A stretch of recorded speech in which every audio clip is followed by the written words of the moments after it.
Recap the game, obviously. Everything I said was a Saturday night. So, Saturday night, it stayed true to form after watching the tape. There's still a lot of things we have to do to improve, but it's always good to coach players after you've won a game, trying to improve things rather than the other side of it. So I think they're well informed of who we're playing this week. When you think about Michigan State, it's one of those established programs. Coach D'Antonio has done a fabulous job. It's one of the better college teams in the country every year. They seem to find their ways, numerous years of being in the top 20 ranked in college football. They have a certain DNA. It goes back to when Coach Perlis was there. I can remember being a scout in 1990. We drafted Percy Snow, first round linebacker out of Michigan State. And, just tough, fundamentally sound football team. They find themselves very comfortable in uncomfortable situations. Last week was probably an uncomfortable situation for them at home, playing a really game Utah State team that did a lot of good things to put some points on the board. Here again, they're a team that doesn't panic, played well, made the plays to win a football game, and that's the critical part.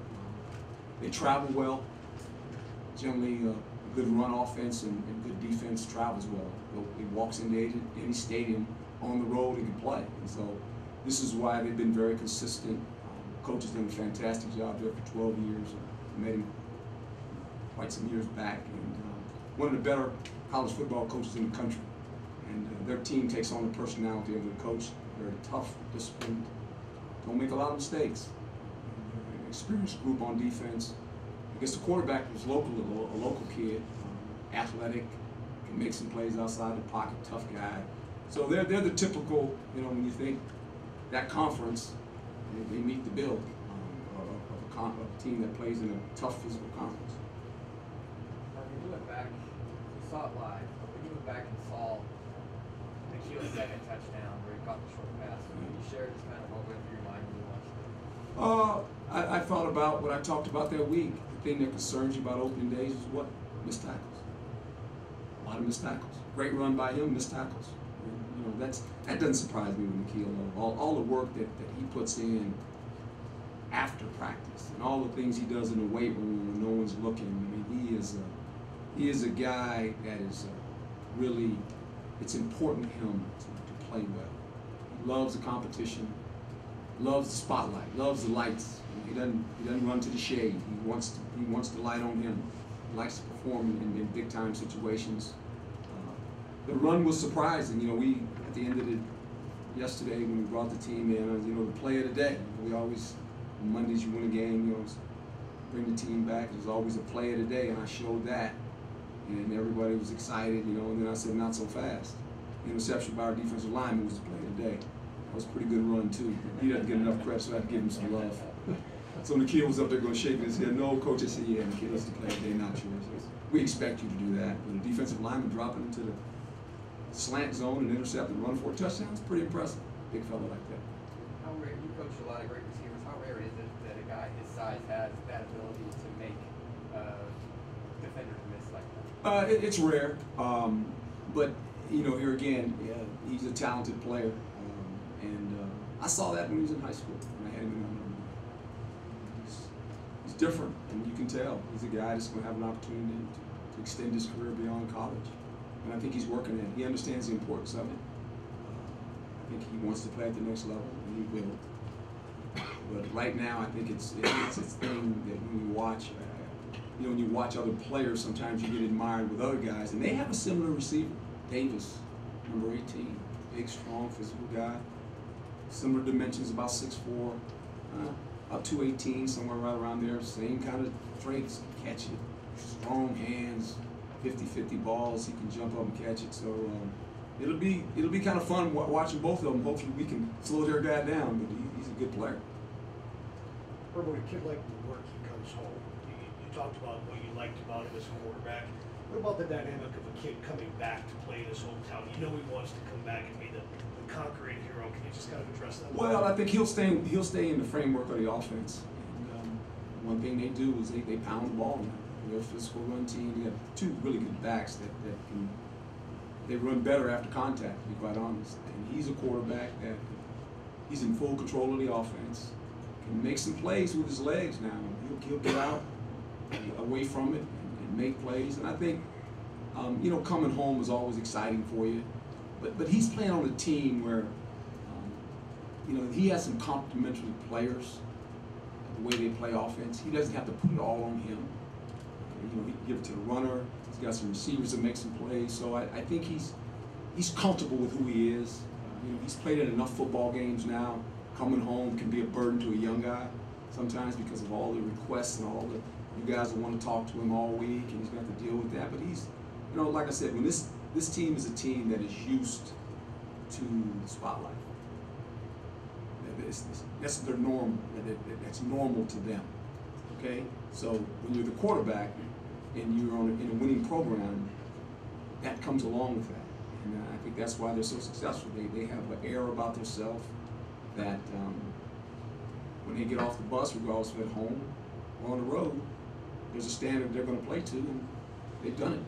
And I know how much you take to the cornerback position. Chase Lucas, 3 tackles for loss. Kobe Williams, the leading tackler. What was it from that group on Saturday? Well, did a great job on the perimeter tackle, and that's critical.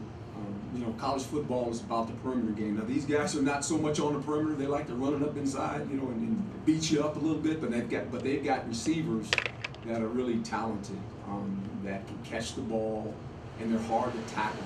We're going to have to tackle really well, especially on the perimeter when they get it out. These guys are big guys. They're not little guys. They're big, powerful receivers. So we're going to have to tackle really well. And it's good when your corners will tackle. I always tell corners, if you don't tackle, it's hard to play for me. You got to be able to tackle. Don't tell me about you just being a cover guy. You got to tackle. You know, they ask you to tackle too. So in college football, and that's what gets you beat when you don't tackle on the perimeter, because that's where the big plays are. Way most people play now. They're a little bit more traditional, but they can open it up and throw it at you. You know, they play with some tight ends and they create a couple of different formations, but you got to be able to tackle outside. Herm, is there any update on some of the guys that missed that game, like Zach Robertson or J.J. Wilson? Or I think JJ will be back this week. I don't know where Zach's at yet. I think he's coming along. You know, we'll see. Tremont Smith will be back too? No, won't be back. Coach's decision. With JJ, he's been out for a few weeks now. I mean, is this a situation where he could practice 3 days and position himself to play on Saturday? Well, if he practices, he's going to play. When you don't practice, you don't play for me. If you practice, you get an opportunity to play. That's how it works. You talked about after Saturday, you wanted to see your team handle success. And it hasn't been that long, but what are going to be the key things for you to showing that they are able to give up? Well, we talked about it a little bit. I've always lived my life this way. When you had a little success in your life, you stay humble, you be humble. That's kind of my motto. Those are my walking words. Just stay humble and be humble. That's what you got to do. It's a mindset. You can't live off what you did in the past. When you stay the same, when somebody passes you up, how much, you know, success can be a disease if you allow it. It can overtake you before you know it. Thinking you've arrived, you really haven't. You've never arrived.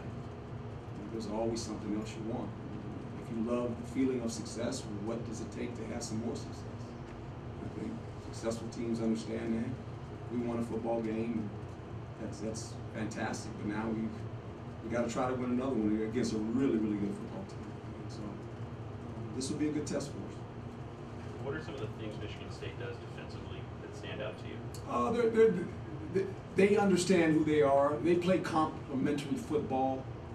Their running game, time of possession allows their defense to not play a lot of snaps. Now, Utah State hit a couple plays on them. Couldn't run the ball past the desk for the most part. You know, they're big and physical. Linebackers inside, good front.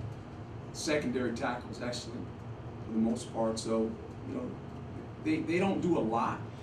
They'll bring pressure, but they can go with a 4-man rush. They have a couple coverage schemes they like playing.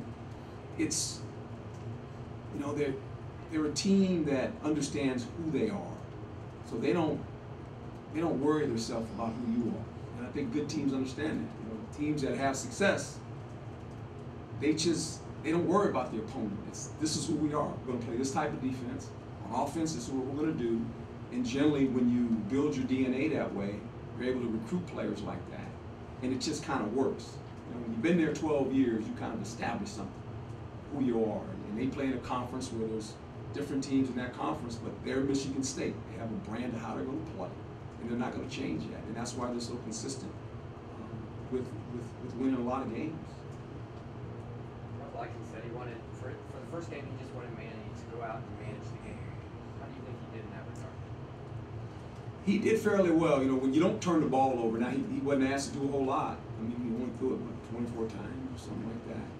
You know, responded when he got hit, made a couple plays, made a nice play on the scramble when he rolled and threw the touchdown pass. On the fourth and 5, you know, he hit the fade ball, which was a really nice throw. So he made some good throws. There's probably a couple he wish he could take back. You know, he said, maybe if I'd have set my feet, could have got, you know, better velocity on the football. But, you know, one thing about Manny, he is an established quarterback. He has a lot of experience. A bad series of plays, 3 and out. Most quarterbacks hate 3 and outs unless you score. You know, it doesn't affect him going into the next series. It doesn't like, well, I got to do something. He understands that this offense will give him an opportunity